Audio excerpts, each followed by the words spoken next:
There it is. Welcome back, Social Genius, episode 67. You're actually infringing, Tristan. I was just about ready to check into my flight tomorrow for No way. Where are you flying to?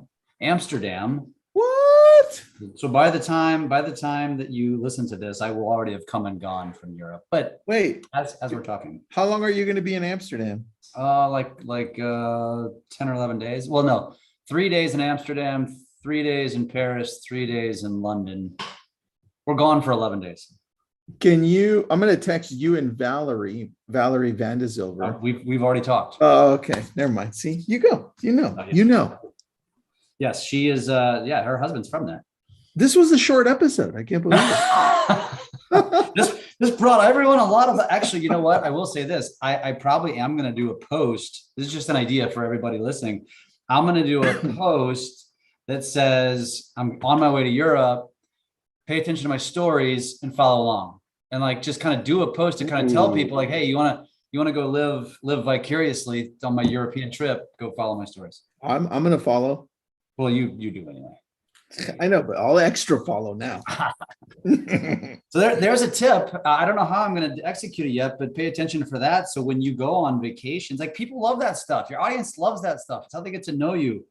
That's actually going to be more of an episode 68 conversation than 67, because this one's about the news.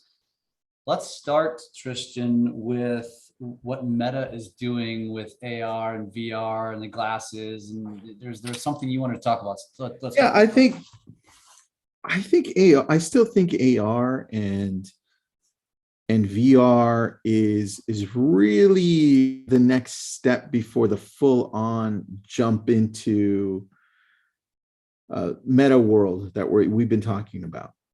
I still think there's something in between, and you can tell with what Apple is supposedly working on. They're working on some glasses, right? Do you remember the Google Glass? Do you remember those? The Ray-Bans? No. There was these Google glasses that, hold on, I got some right here with me. They're not Google. These are the Amazon ones. Yeah. I remember that. You showed it when I was at your house. Yeah, so you put on the Amazon ones on your head, and then you can talk to Amazon and say, hey, what's the weather? Yep. It's already talking to me. And the cool part about it is now they added spatial audio. And spatial audio makes it feel like you're actually in a real world, because as I turn my head and I'm looking away from you talking, I can only hear it on the ear that's pointed at you. Versus if I turn away with my other ear, now I can only hear you this way. So they're trying to make it more real. And I bet you the next thing they start doing is some type of a feel, right? Because right now what Meta's got is the little devices that you and I hold, right? Well, the next thing you know, they're going to be buzzing for a lot more things, right? As you tap into something. Yep. But dude, fast forward, I keep on bringing Ready Player One on, but fast forward to the future.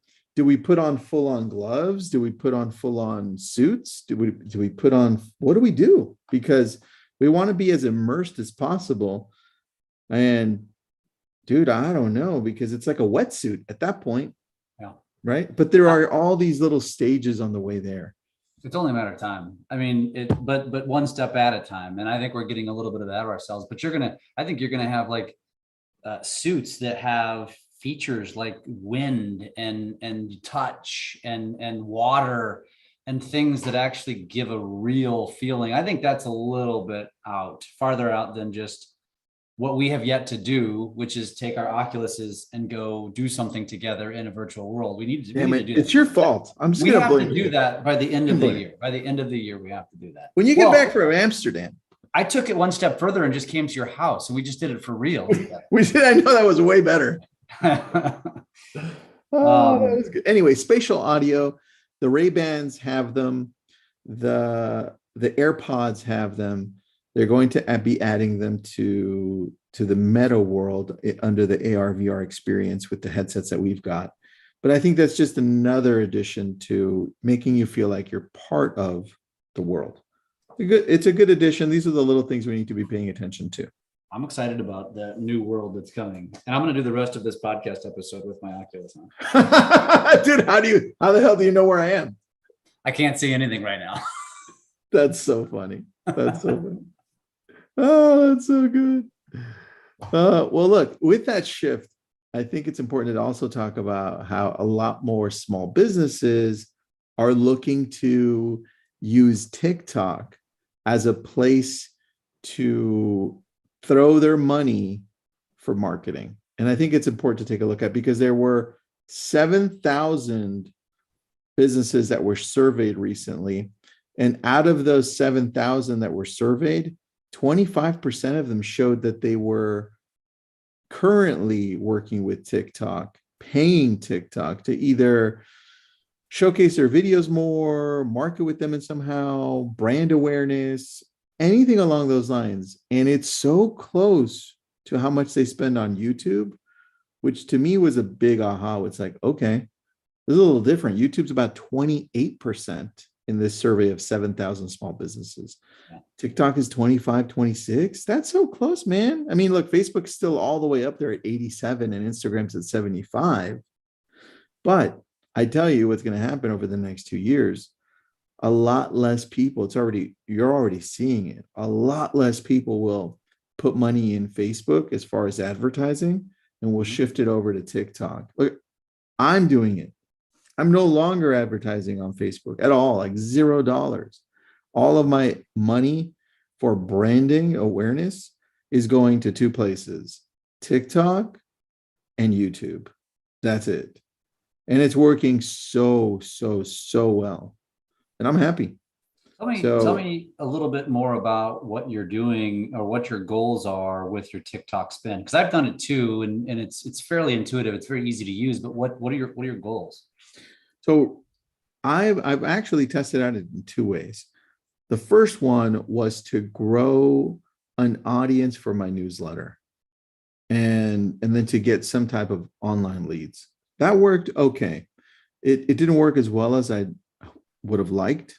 It ended up being more expensive than Facebook leads, which was crazy. I'm like, what? Facebook is still providing better quality and less expensive leads? I'm like, okay, let's shift. So then I shifted to brand awareness, meaning I want to get as many video views as possible for certain videos that I already see are doing great. So that, on the other hand, has been working really well, because two things happened that I didn't expect. Number one, once the videos that I've chosen that are already doing well organically, I pump some money into it. Now, all of a sudden, those videos get even more views because people liked it in the first place. Mm-hmm. And I get followers from it. And these are all, they're not paid. They're just people who are watching the video. They liked it and now they're following. Yeah. And that was different. I was like, oh, I didn't expect that part. Right. And if we take a look at YouTube, we're doing the same thing with YouTube, where now we take those videos that have quite a few views on them, and then we just put them in front of very similar channels to whatever I'm talking about. And all of a sudden, we start getting a few thousand views on these channels because they're being targeted to those people that are already watching similar channels. I just get more hate comments. That's all. That's the only bad thing. On YouTube? On YouTube. YouTube's weird for engagement, but TikTok for sure. I agree. And I wanted to ask that question because I think that's what more of you could be doing. It's really easy to do. If you pay attention to your notifications, TikTok runs promos all the time, offering 20%, 30% off, and just use it, jump in, just go spend some money, just test it, spend $20. You don't have to spend a lot, and just test it out and see what it does. Because a lot of times what it will do is, if you do a video that's engaging and fun, you're going to drive people also to go check out your profile. And now that the whole idea is to kind of suck them in. I was just talking about this on another coaching call for a video school, and I was advising somebody, and she was asking me about, that LCM strategy. And I said, that's a great strategy, especially for Instagram, like, comment, message, like, just go target people and connect with them. But I said, the whole goal by doing that is to connect with people and for people to get curious and go check out your profile. And I said, right now, your profile is all real estate, and you're going to look like a car salesman because that's what they're going to see that you're doing. So I said, go build 2 or 3 months worth of content on your grid that's non-real estate related, or, that has real estate sprinkled in, but is more authentic to what your goals are.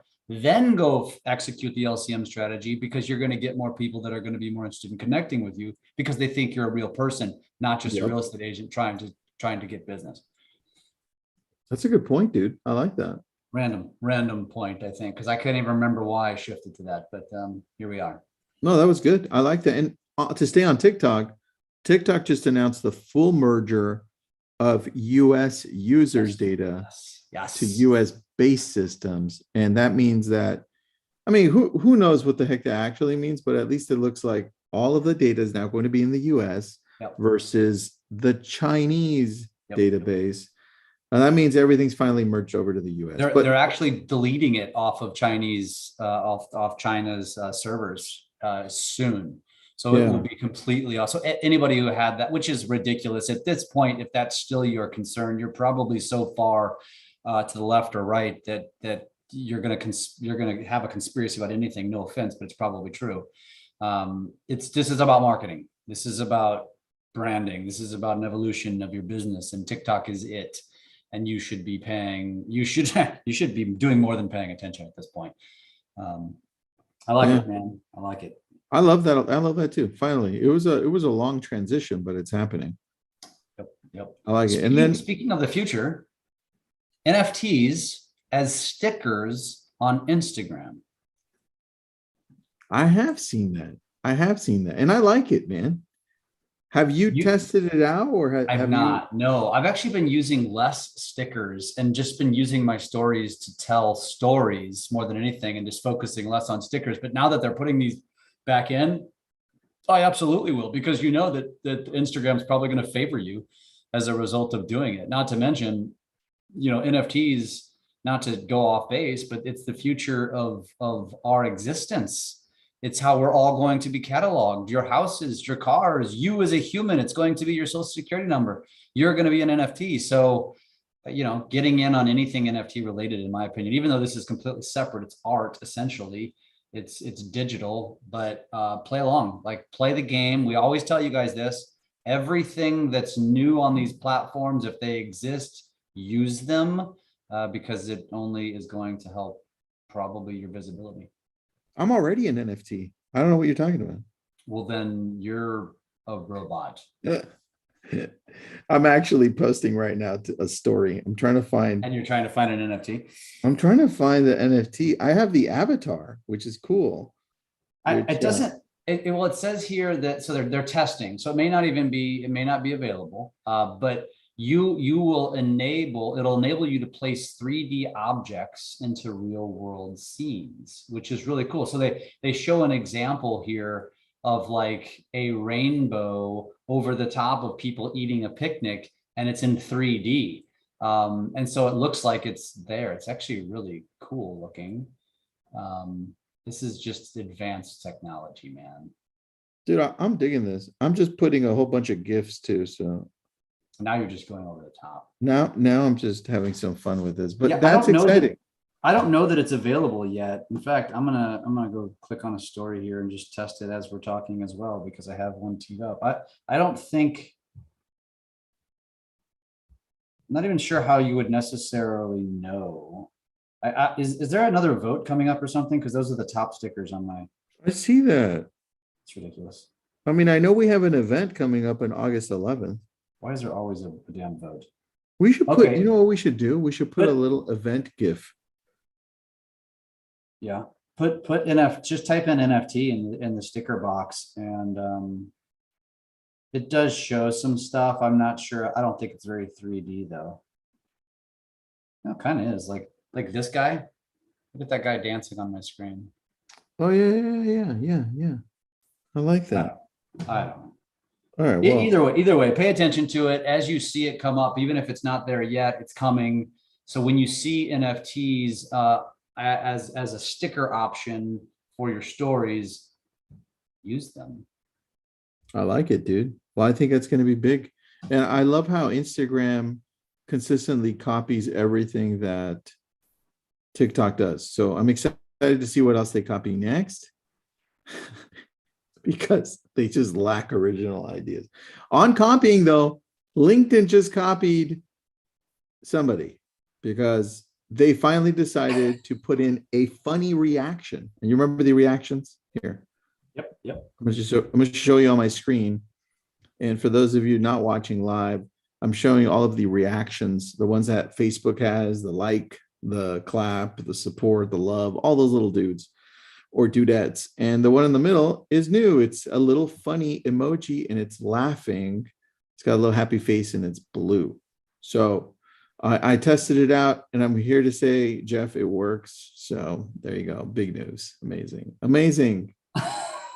I have no idea what the hell. I mean, Well, is that necessary? Like, do we really need to add crap like that to LinkedIn? Well, like, I mean, I think the point, the moral of the story is Yeah, what is it? everyone's copying everyone.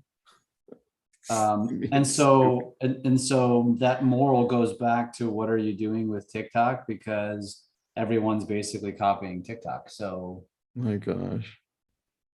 I don't know. Here's the reasoning. The chief product officer said one of the top requests we got was for a laughing emoji reaction. We hear you loud and clear, and we agree. Humor is indeed a serious business. And now they added it, and I'm like, can you make something else? Like, can you just take time to create something actually useful in LinkedIn?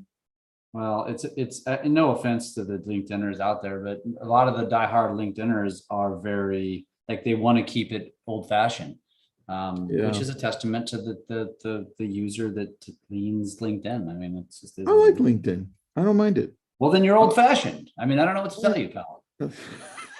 I hate TikTok. All these TikTokers.